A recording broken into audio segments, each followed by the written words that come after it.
Hello friends, आपका स्वागत है हमारे channel V N study academy पर। हम पढ़ रहे हैं philosophical and sociological perspectives of education, यानी शिक्षा के दार्शनिक एवं समाजशास्त्रीय परिप्रेक्ष्य।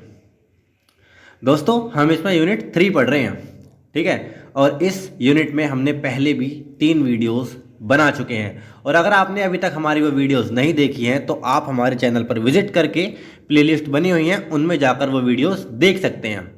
आज की इस वीडियो में हम आधुनिकीकरण का अर्थ यानी आधुनिकीकरण के बारे में पढ़ेंगे, ठीक है, कि आखिर मॉडर्नाइजेशन क्या होता है, ठीक है।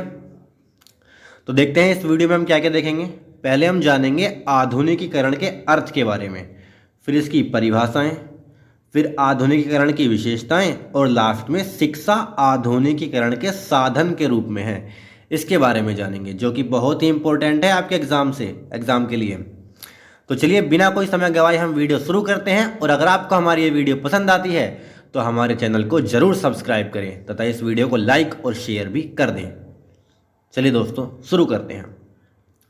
पहले जानते हैं कि आपकी यूनिवर्सिटी में ये क्वेश्चन कैसे पूछा जाता है। देखिए, आपकी यूनिवर्सिटी ने 2019 में आपसे पूछा है कि आधुनिकीकरण से आपका क्या अभिप्राय है। आधुनिकीकरण से आपका क्या अभिप्राय है, आधुनिकीकरण के संदर्भ में शिक्षा क्या भूमिका अदा करती है, और आपसे 2019 में पूछा गया है, ठीक है। चलिए पहले हम जानते हैं कि आधुनिकीकरण क्या है, इसका अर्थ क्या है। देखिए, आधुनिकीकरण का अर्थ यानी मीनिंग ऑफ मॉडर्नाइजेशन। देखिए, आधुनिक युग यानी जो युग चल रहा है, आधुनिक युग विज्ञान और तकनीकी का युग है। इस युग में वैज्ञानिकों ने जो खोज आविष्कार किए हैं, शोध किए हैं, उनसे समाज में अनेक क्रांतिकारी परिवर्तन हुए हैं। यानी जैसे अभी आपने अपने हाथ में मोबाइल लिया हुआ है, आप टीवी पर ये वीडियो या आप अपने लैपटॉप पीसी वगैरह में ये वीडियोस देख रहे होंगे, फ़ोन वगैरह में, तो ये सब आविष्कार हैं, खोजें हैं, ठीक है, जिनका आविष्कार वैज्ञानिकों ने किया है, और इससे आपके जीवन में क्रांतिकारी परिवर्तन आए हैं। पहले बच्चे किताब पेन कॉपी हाथ में लेकर पढ़ाई किया करते थे, आज हम फ़ोन या लैपटॉप वगैरह से पढ़ाई करते हैं, ठीक है। तो ये सब वैज्ञानिकों की देन है, और ये आधुनिकीकरण का प्रभाव है। आधुनिकीकरण के माध्यम से शिक्षा, ठीक है, व्यापार, चिकित्सा, धार्मिक यानी रिलीजियस, सांस्कृतिक क्षेत्र में भी विकास हुआ है।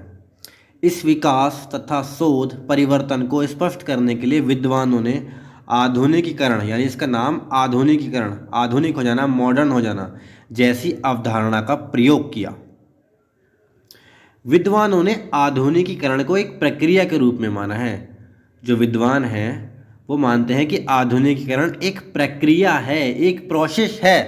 तो कुछ विद्वानों ने इसे प्रतिफल यानी प्रोडक्ट के रूप में स्वीकार किया है। कुछ विद्वान आधुनिकीकरण को अमेरिका जैसे पश्चिमी देशों का प्रभाव मानते हैं, यानी वेस्टर्नाइजेशन मानते हैं आधुनिकीकरण को कुछ विद्वान, ठीक है। फिर आगे बढ़ते हैं और जानते हैं आधुनिकीकरण की परिभाषाओं के बारे में, डेफिनेशंस ऑफ मॉडर्नाइजेशंस, ठीक है। देखिए, राष्ट्रीय शिक्षा आयोग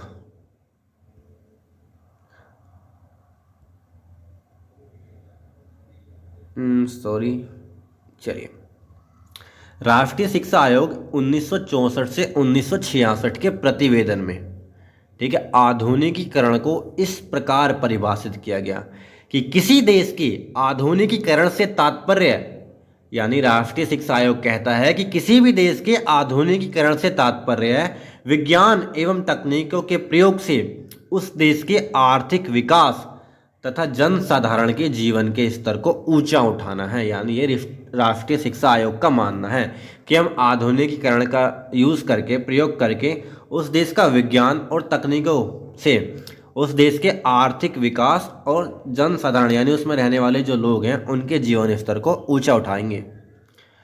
फिर आगे हम जानते हैं डेनियल लर्नर ने अपनी पुस्तक में कुछ कहा है। देखिए, डेनियल लर्नर ने अपनी पुस्तक में कहा, उनकी पुस्तक का नाम बहुत ज़रूरी है जानना आपके लिए, ये आपसे वेरी शॉर्ट में पूछ लिया जाता है। तो उनकी पुस्तक का नाम है the passing of traditional society modernising the middle east, है ना। आपसे शॉर्ट क्वेश्चन पहले आपसे ये बहुविकल्प में पूछा जाता था ऑप्शनल में कि ये बुक किसने लिखी है। तो उन्होंने कहा कि मैं आधुनिकीकरण का पश्चिमी मॉडल स्वीकार करता हूं और इन्होंने इसकी निम्नलिखित विशेषताएं भी दी हैं। पहला, बढ़ता हुआ नगरीकरण। दूसरा, बढ़ती हुई साक्षरता। तीसरा, इन सभी माध्यम से मनुष्य की क्षमता में हुई वृद्धि। पहला कहते हैं कि वो बढ़ता हुआ नगरीकरण यानी नगर बढ़ रही हैं जैसे आपके आसपास सिटीज़, बढ़ती हुई साक्षरता यानी एजुकेशन, और इन सभी माध्यमों से मनुष्य की क्षमता में हुई वृद्धि। तो वो इन दोनों का यूज़ करके अपने आप में मनुष्य जो वृद्धि करता है, तो वो तीसरा पॉइंट इसको बना रहे हैं। आगे जानते हैं आधुनिकीकरण की विशेषताओं के बारे में। देखिए, आधुनिकीकरण की निम्नलिखित विशेषताएं हैं। पहला, आधुनिकीकरण एक सार्वभौमिक प्रक्रिया है। सार्वभौमिक यानी यूनिवर्सल, ये सभी विश्व के लिए है, यानी केवल हमारे भारत या हमारे पड़ोसी देशों में नहीं, पूरे विश्व में हो रहा है। इसके द्वारा होने वाले परिवर्तन कृषि, उद्योग, राजनीति, चिकित्सा, शिक्षा आदि सभी क्षेत्रों में होते हैं। ठीक है, ये एक यूनिवर्सल प्रोसेस है और इसके द्वारा होने वाले जो राजनीति, चिकित्सा, शिक्षा आदि क्षेत्र हैं, ये सभी में होते हैं। आगे जानते हैं आधुनिकीकरण एक दीर्घकालीन यानी लंबे समय तक चलने वाली, जटिल यानी कठिन। आधुनिकीकरण एक दीर्घकालीन और जटिल प्रक्रिया है। यह एक दिन या एक महीने में घटित नहीं होती। ठीक है, दशक या कभी कभी तो 100 साल बीत जाते हैं, धीरे धीरे प्रोसेस चलता रहता है ना। यह एक दिन या एक महीने में घटित नहीं होती, यह निरंतर चलने वाली प्रक्रिया है जिसका परिणाम होता है परिवर्तन। यानी किसी भी देश का निर्माण एक दिन या एक महीने में नहीं हो जाएगा, उसका आधुनिकीकरण, मॉडर्नाइजेशन एक दिन या एक महीने में नहीं हो जाएगा, धीरे धीरे प्रोसेस एक चलता रहेगा ये वाला, और उस देश का आधुनिकीकरण होगा। तीसरा पॉइंट है आधुनिकीकरण एक क्रांतिकारी प्रक्रिया है। इसके माध्यम से बड़े पैमाने पर परिवर्तन होते हैं तथा किसी भी राष्ट्र की समाज की संरचना आधुनिकीकरण से पूरी तरह से बदल जाती है। समाज की संरचना से हमारा मतलब समाज के सोच से, समाज के रवैये से और उसके हाव भाव से है कि वह उसमें रहने वाले लोगों को किस नज़रिए से देखता है। आधुनिकीकरण की प्रक्रिया अपरिवर्तनीय है, यानी ये इसमें परिवर्तन संभव नहीं है। अगर एक बार ये बदल जाएगा तो ये आप वापस पहले की तरह नहीं हो सकते। कि आधुनिकीकरण की प्रक्रिया अपरिवर्तनीय है। जब एक बार समाज में प्रक्रिया आरंभ हो जाती है, पीछे रह गया, हाँ ये रहा, प्रक्रिया प्रारंभ हो जाती है तो उस समाज के लिए वापस लौटना संभव नहीं होता है। यानी एक बार जब ये प्रोसेस शुरू हो जाएगा तो आप वापस पहले वाली प्रक्रिया में नहीं लौट पाएंगे। जैसे बल्ब का आविष्कार हुआ, आप बिना बल्ब के हमारी ज़िंदगी जीना संभव नहीं है, बिना प्रकाश के, है ना। और ऐसे ही बहुत सारे आविष्कार हैं जिनके हम आदी हो चुके हैं, अगर वे ना हो तो हम अपने जीवन को सक्षम नहीं मानते, पूरी तरह से मानते ही नहीं है कि जिनके बिना हमारा जीवन सक्षम हो पाएगा। फिर इसके बाद पॉइंट है आधुनिकीकरण की प्रक्रिया व्यक्ति को विज्ञान और प्रौद्योगिकी के क्षेत्र में होने वाले नए नए परिवर्तनों को अपनाने के लिए जागरूक व प्रेरित करती है। आगे है शिक्षा आधुनिकीकरण के एक साधन के रूप में। देखिए, ये भी आपसे बहुत बार पूछा गया है कि शिक्षा आधुनिकीकरण के एक साधन के रूप में है, इस बात को प्रूव कीजिए या समझाइए। और शॉर्ट क्वेश्चन के पॉइंट ऑफ व्यू से तो बहुत ही इंपॉर्टेंट है। 2019 में भी आपसे यही पूछा गया था। तो आधुनिकीकरण की प्रक्रिया को गतिशील और तीव्र बनाने में शिक्षा का महत्वपूर्ण योगदान है। जिस समाज में शिक्षा की व्यापकता यानी प्रसार होता है और उसका स्तर ऊंचा होता है, उन्हीं समाज में आधुनिकीकरण अधिक पाया जाता है। भारत में शिक्षा का बढ़ता हुआ स्तर ही आधुनिकीकरण की देन है। शिक्षा आधुनिकीकरण में नगरीकरण, नई व्यवस्था, नई प्रौद्योगिकी और वैज्ञानिक खोजों को बढ़ावा देती है। आधुनिकीकरण की प्रक्रिया को गतिशील बनाने में शिक्षा निम्नलिखित कार्य करती है। अब हम यहाँ बताएंगे कि शिक्षा आधुनिकीकरण की प्रक्रिया को गतिशील बनाने में क्या क्या कार्य करती है, इसका क्या क्या योगदान है। पहला है दृष्टिकोण का निर्माण। शिक्षा का पहला कार्य है दृष्टिकोण का निर्माण करना। देखिए, शिक्षा क्या है, ये व्यक्ति के दृष्टिकोण का निर्माण करती है। प्राचीन अंधविश्वासों वह रूढ़िवादिता को छोड़कर नवीन और उपयोगी विचार तथा आदर्शों को अपनाने में सफल होते हैं। हम शिक्षा के माध्यम से ही व्यक्ति प्राचीन अंधविश्वास, यानी पहले जो अंधविश्वास थे, सती प्रथा वगैरह, है ना, और भी बहुत सारे बाल विवाह, ये रूढ़िवादिताएं हमारी सोच थी, उसको शिक्षा ने ही कम किया है, उसमें बदलाव किया है और परिवर्तन किया है। और परिवर्तन ही क्या है? आधुनिकीकरण है। दूसरा है ज्ञान के भंडार में वृद्धि।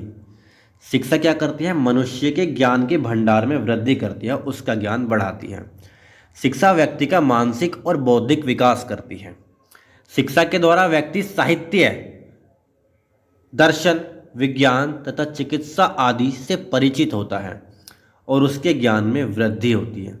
तो शिक्षा क्या करती है? मनुष्य के ज्ञान के भंडार में वृद्धि करती है, उसके ज्ञान को बढ़ाती है, लो लेवल से अपर लेवल तक लेके जाती है, और वो साहित्य, दर्शन, विज्ञान, चिकित्सा, प्रौद्योगिकी, इन सभी क्षेत्रों से अवगत होता है और इन सभी का प्रयोग अपने जीवन में करता है, जिससे इसका स्तर, मनुष्य का स्तर बढ़ जाता है।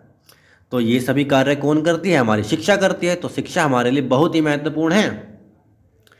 थर्ड पॉइंट है हमारा प्रतिभावान विशेषज्ञों का निर्माण।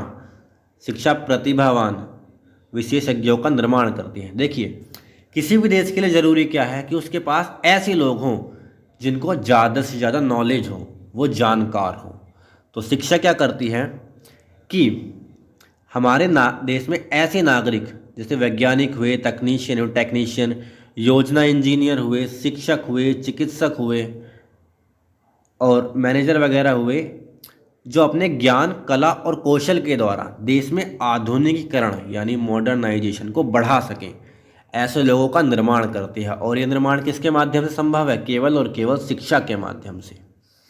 शिक्षा ही एक ऐसी प्रक्रिया है जो किसी भी क्षेत्र में बदलाव ला सकती है। ठीक है, आगे हमारा पॉइंट आता है सामाजिक परिवर्तन में सहायक। देखिए, आधुनिकीकरण के लिए आवश्यक है कि समाज में परिवर्तन हो, और शिक्षा समाज परिवर्तन का सबसे महत्वपूर्ण और पावरफुल यानी शक्तिशाली साधन है। शिक्षा सामाजिक परिवर्तन के लिए दो कार्य करती है। पहला, वर्तमान में चल रही स्थिति की आलोचना, यानी शिक्षा क्या करती है कि जो वर्तमान में स्थिति चल रही है उसकी आलोचना करती है। आलोचना से हमारा तात्पर्य है कि वो बताती है कि इस स्थिति में क्या क्या दोष हैं और इस दोष को हम कैसे सुधार सकते हैं, और इस दोष को सुधारने से हमें क्या क्या लाभ होगा। और दूसरा, शिक्षा करती है समाज में होने वाले परिवर्तन के लिए प्रयास। तो समाज में परिवर्तन के लिए शिक्षा बहुत ही इंपॉर्टेंट है। पहले में बताएगी कि हमारे समाज में क्या क्या दोष हैं, फिर दूसरा, उन दोषों को हम कैसे सुधार सकते हैं, फिर उन दोषों को सुधारने से हमें क्या क्या लाभ होंगे। ये सभी बातें हमें शिक्षा के माध्यम से ही पता चलती हैं। पांचवा है परंपरा और आधुनिकता में सामंजस्य स्थापित करने में सहायक। देखिए, जैसा कि हम जानते हैं और आप सुनते भी होंगे टीवी वगैरह पे अपने जानकारों से कि जब भी कोई भी नया परिवर्तन होता है ना, तो किसी भी परंपरा को या उस धर्म विशेष को, किसी भी चीज़ को मानने वालों के लोगों में एक आघात लगता है कि आखिर ऐसा क्यों हो रहा है। अब शिक्षा क्या करती है? उस परंपरा, यानी जो पुरानी परंपरा चली आ रही थी और वर्तमान में जो आधुनिकता आई है, यानी उस परंपरा के खिलाफ जो आवाज़ उठा रही है, शिक्षा क्या करती है? उन दोनों में एक सामंजस्य बैठाती है, एक सामंजस्य यानी बैलेंस बनाती है, जिससे एक नियंत्रण बन जाता है और विवाद का हल हो जाता है। तो शिक्षा इन सभी कार्यों में एक महत्वपूर्ण भूमिका निभाती है। तो दोस्तों, आज हमने शिक्षा के यूज़ जाने हैं आधुनिकीकरण में। आधुनिकीकरण का अर्थ जाना, परिभाषाएं जानी, विशेषताएं जानी, ठीक है, और हमने इन्हें काफ़ी अच्छे से कंप्लीट किया है। तो दोस्तों, अगर आपको हमारी ये वीडियो पसंद आई है तो हमारी इस वीडियो को लाइक और शेयर ज़रूर करें, तथा अगर आप हमारे चैनल पर पहली बार आए हैं तो हमारे चैनल को सब्सक्राइब करना ना भूलें और बेल आइकन को भी ज़रूर प्रेस कर दें। धन्यवाद दोस्तों, जय हिंद, आपका दिन शुभ हो।